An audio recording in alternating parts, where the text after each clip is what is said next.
This is how a day trip to Hulugan Falls looks like. Watch till the end for the expenses breakdown.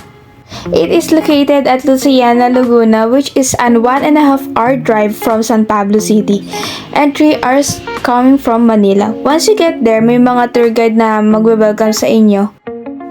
Also, may quick briefing lang sila at you need to sign a waiver and you have to pay environmental and tour guide fee. So, ayan si Kuya for to discuss sa dalawang falls, ang Talay at ang Hidden Falls. Under registration, sasakay kayo ng trek papunta sa trail at parang kayong choices. Magta-try falls ba kayo or aabutin na 1 to 2 hours na trike? Or magda-direct kayo sa Hulugan Falls which is 30 minutes ang trike. So, dahil 1 PM na kami nakarating, we decided na magdiretso na lang sa Hulugan Falls kasi maliligalig yung kasama ko.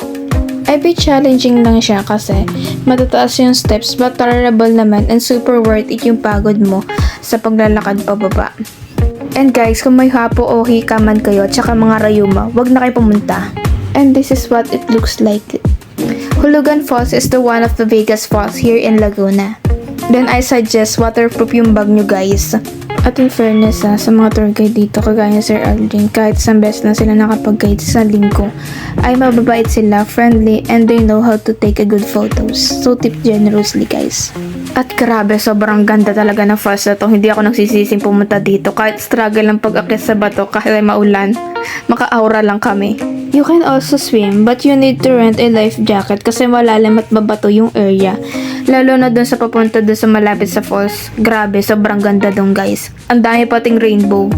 Kung gusto nyo mas malaki pa yung tubig, mas madami, pumunta kayo ng mga August guys. Sobrang ganda daw ng tubig dun, sabi ng tour guide. So you must try their special bibingka. Spread with margarine and top with more cheese. Tapos nakalagay sa mini bayong. Sobrang sarap, promise. That's all for my Hulugan Falls experience. See you on my next trip. Like and follow if you like this video. Bye!